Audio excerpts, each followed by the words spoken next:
और इस सियासी गहमा गहमी के बीच आज भारतीय जनता पार्टी उम्मीदवारों की पहली सूची जारी कर सकती है। इसे लेकर दिल्ली में केंद्रीय चुनाव समिति की आज अहम बैठक भी हो रही है और इसके बाद उम्मीदवारों के नामों का ऐलान भी किया जा सकता है। 100 से ज्यादा उम्मीदवारों के नामों की घोषणा हो सकती है। बैठक में 11 अप्रैल को होने वाले पहले 2 चरण के मतदान वाली सीटों के उम्मीदवारों का फैसला होगा। पहले चरण में 20 राज्यों के 91 सीटों पर मतदान होना है।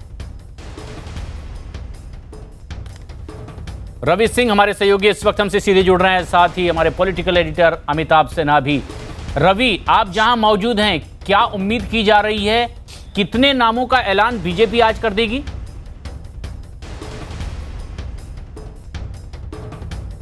देखिए, मीटिंग का टाइम जो है 4 बजे का था, लेकिन मीटिंग थोड़ी सी डिले ज़रूर हो गई है और करीब 5 बजे के आसपास ही आने शुरू होंगे जो तमाम केंद्रीय चुनाव समिति के नेता हैं और जो सदस्य हैं। और दूसरी बात यह है कि 100 से 120 के आसपास ये नामों की सूची आ सकती है। सबसे बड़ी बात यह है कि 11 तारीख को जो पहले चरण में चुनाव होना है, जिसमें पश्चिमी यूपी भी है, आंध्र प्रदेश और तेलंगाना में भी उसी समय पहले चरण में भी चुनाव है, यानी कि 20 राज्यों की 91 सीटों पर यह चुनाव होना है। तो उम्मीद यही जताई जा रही है कि 100 से ज़्यादा सीटों पर आज नामों की जो सूची है वो आ सकती है। और अब से थोड़ी देर के बाद प्रधानमंत्री नरेंद्र मोदी जिसमें होंगे, जिसमें बीजेपी अध्यक्ष अमित शाह होंगे और तमाम जो बड़े बड़े नेता हैं, चाहे वो राजनाथ सिंह हो, सुषमा स्वराज हो, नितिन गडकरी हो, ये इन लोगों की मौजूदगी में पहले ये बैठक होगी। इसके बाद नामों की सूची का ऐलान कर दिया जाएगा। ये भी देखा जाएगा क्योंकि बिहार में भी पहले चरण में चुनाव है, क्योंकि वहाँ पर 7 चरणों में चुनाव है। वह देखना होगा कि वहाँ पर जेडीयू और रामविलास पासवान की पार्टी के साथ में गठबंधन में है एनडीए, तो वो देखना होगा कि वहाँ पर कौन सी सीटें उन लोगों को देती है, कौन सी बीजेपी के खाते में जाती है। तो फिलहाल अब से थोड़ी देर बाद जो है बैठक की शुरुआत होगी, बैठक शुरू होगी। जी, बैठक की शुरुआत आपकी नजर बनी हुई है, लेकिन अमिताभ, जिस तरीके से आज कुछ नामों का ऐलान होगा, क्या बीजेपी की स्ट्रेटेजी में बदलाव है? क्योंकि बीजेपी अमूमन ये करती थी कि विपक्षी दलों के नामों का ऐलान हो जाए और उसके बाद रणनीति बनाकर नामों का ऐलान हो, या फिर जो निर्विवाद सीटें हैं जहां नामों पर विवाद नहीं, उनका ऐलान आज होगा। देखिए, दोनों संभावनाएं हैं, क्योंकि पहले 2 चरणों के मतदान है, उनके नॉमिनेशंस फाइल करने हैं और दूसरा होली जैसा त्यौहार भी सामने आ रहा है। तो तमाम त्यौहार जो उम्मीदवार है उनके मन में कोई आशंका नहीं रहे अपनी टिकटों को लेकर। तो उम्मीद की जा रही है कि जो आज जो बैठक है 16, फिर 18 को चुनाव समिति की बैठक है और 22 मार्च को तीसरी चुनाव समिति की बैठक है। तो जाहिर तौर पर इन 3 चुनाव समितियों की बैठक में ज़्यादातर उम्मीदवारों के नाम का ऐलान हो जाएगा।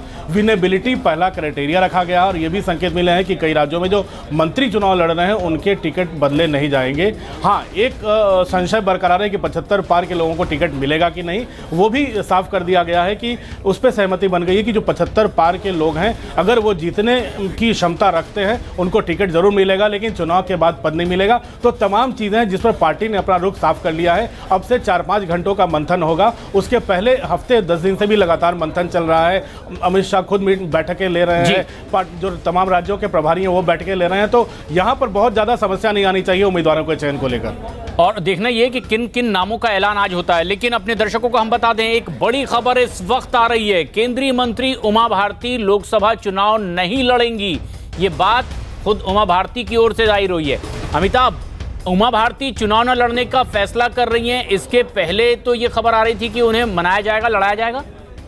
देखिए, उमा भारती ने खुद चुनाव समिति की बैठक के ठीक पहले ट्वीट करके ये देश की जनता को, लोगों को और पार्टी के नेताओं को भी जानकारी दी है कि उन्होंने पार्टी अध्यक्ष अमित शाह को चिट्ठी लिखकर चुनाव न लड़ने की इच्छा जताई है। स्वास्थ्य कारणों का कई बार हवाला दे रही है और लगातार पिछले 3-5 सालों में आपने देखा वो केंद्रीय मंत्री बनी भी नहीं, लेकिन स्वास्थ्य कारणों से कई बार सक्रिय भूमिका नहीं निभा पाई। जब सरकार में फेरबदल होता था, जब भी मंत्रिमंडल में फेरबदल होता था, तो सबसे पहले उनका नाम भी चलता था कि उनका नाम बदला जाएगा, उनको ड्रॉप किया जाएगा। तो जाहिर तौर पर स्वास्थ्य का एक कारण है, जो बड़ा कारण है। और उमा भारती, हो सकता है कि सुषमा स्वराज ने पहले ही ऐलान कर दिया मध्य प्रदेश चुनाव के दौरान कि मैं चुनाव नहीं लड़ूंगी लोकसभा का, आगे पार्टी तय करे जो करना है। तो पार्टी को तय करना है कि उमा भारती को किस रूप से संगठन में या सरकार में आगे जिम्मेवारी देनी है। लेकिन उन्होंने इच्छा न जताकर कम से कम एक झांसी की सीट तो बीजेपी को लगता है बड़ा उम्मीदवार खड़ा करने की तैयारी करनी पड़ेगी। बिल्कुल, लेकिन रवि, जहां आज केंद्रीय चुनाव समिति की बैठक होने वाली है बीजेपी के कार्यालय में,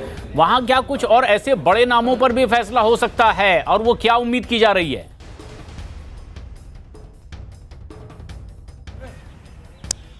देखिए, सबसे बड़ी बात यह है कि क्योंकि ये सबसे पहले देखा जा रहा है कि जो पहले चरण का चुनाव है, नामांकन की प्रक्रिया भी उसको पूरी करनी होगी। 11 तारीख को चुनाव है, उसको सबसे पहले ध्यान में रखा जाएगा और उन राज्यों में और उन सीटों पर देखा जाएगा कि पहले चरण और दूसरे चरण में कहां पर चुनाव है।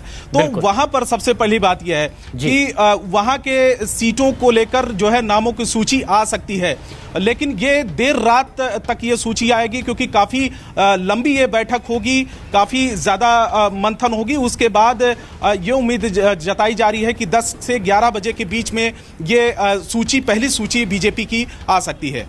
नजर आप बनाए रखें। शुक्रिया फिलहाल।